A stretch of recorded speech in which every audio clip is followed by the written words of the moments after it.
నేను ఎంత కష్టపడినా నా భార్య పిల్లల చిరునవ్వుతో నా మనస్సు ప్రశాంతంగా ఉంటుంది. డబ్బుతోనే నా మనస్సు ప్రశాంతంగా ఉంటుంది.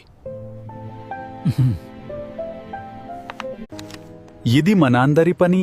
అందరము కలిసి పూర్తి చేసేద్దాము. కంగారు పడకండి.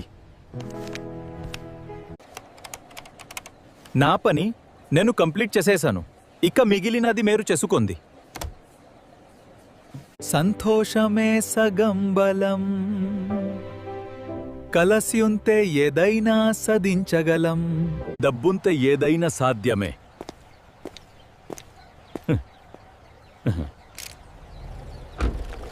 రాము మంచివదు, లీడర్ అవడానికి అర్హత గలవాదు. రము ఈరోజు నుండి నేను కూడా మంచివాదిగా అందరివాదిగా మారిపోతాను. నీ విజయంతో నాకు ఏది మంచిదో ఏది చెడు అన్నది అర్థమైనది.